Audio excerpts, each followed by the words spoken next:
In this lesson, we're going to take a look at head rotations and what happens to the elements of the face when the head is rotated. In addition to that, we'll also take a look at eye focus afterwards. Talking about the head rotations, let's start with the eyes. When we draw the eyes front on, they're pretty symmetrical, but a lot of the time you won't really be drawing front on heads. You'll generally or typically be drawing these 3/4 view heads. And what happens to the eyes in a 3/4 view is that they get compressed. You may remember when we compared manga eyes to real eyes, we talked about this type of compression. Because they're not actually built on forms and they're more like stickers, what tends to happen is the more extreme the turn of the face, the more compressed the manga eye gets. However, that's only up until your 3/4 and slightly past your 3/4 view. Because when the eye rotates to a full profile view, then a completely different symbolic shape occurs. And really, it's important to remember that the look is really substantially different from the typical front eye view or even a side eye view, a 3/4 view. So keep in mind that you really want to design and develop a separate side view design for your character's eyes as well as the front eye view. And that in a 3/4 rotation, the eyes get really narrow and they get squished, if you will, as the head rotates. Now, the degree of the squish, of course, is determined on the degree of the rotation, right? In addition to this, what you can do to enhance the feeling that it is the far side eye is you can increase the angle that the top lid line tilts down. So you can see here in this view, the angle is quite extreme. It's quite at a vertical angle versus the near side eye, which is not that extreme. In addition, you can see that the nature of the pupil changes to be a little bit squished and the iris as well. So keep in mind this simple angle versus not so angled technique for correctly drawing the manga eye in a rotated head view. Let's move on to the nose. So our nose typically occurs under the eye line, and in this instance we've stylized the nose as a dot. As the head rotates, that little dot can move further and further out. You'll see it's not quite at center here. It's moved out in both sides. So keep that in mind. However, when you hit profile view, suddenly, magically if you will, the nose suddenly has a form, a three-dimensional form, as you can see on these profile views here. So keep that in mind when you're doing direct profiles. Of course, this can change at times where you may see more form in a 3/4 view, depending on how you've decided to stylize the nose. Let's take a look at the mouth.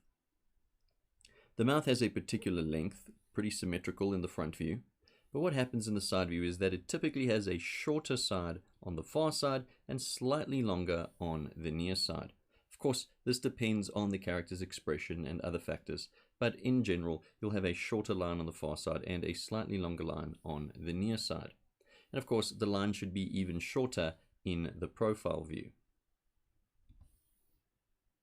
Something to keep in mind is to always try and keep the roundness of the head, even in the profile views. So try and keep the roundness of the head in the profile views as well as the 3/4 views. Typically, the spherical nature of the cranium shouldn't really change much no matter what the head rotation is. Alright, lastly, let's take a look at the ear. So from the front, we'll see only a little bit of the ear protruding, but as the head rotates, we see a little bit more, and the side view and the 3/4 view are typically kind of similar.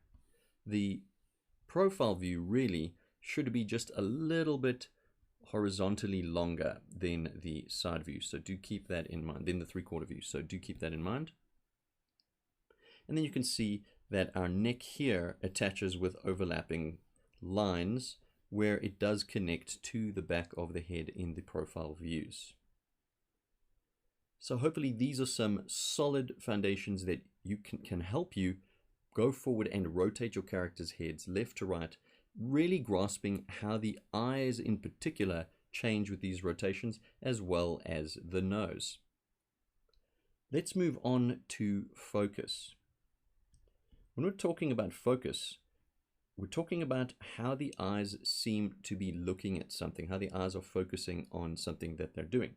And what is common is that people tend to draw the pupils directly in the middle of the character's eyes. So in the image on the left where it says blank, we have the pupils drawn directly in the center of the iris. And this creates a blank look or a zombified look in the character, as if they're not real. The character lacks personality. Now, of course, this has its uses if the character's been knocked out, if the character's in a trance, etc., etc. However, typically, we want to make sure that we're bringing our pupil shapes in closer towards one another.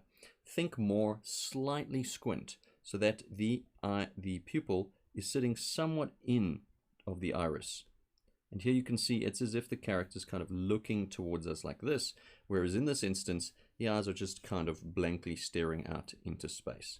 So focus is really one of the sort of subtle secrets, in a sense, of good character drawing, whether it's comic books, manga, animated drawings, or what have you, because it's such a subtle technique, but it is very much reflective of the real world, of how we really look at things and how our eyes tend to focus on things.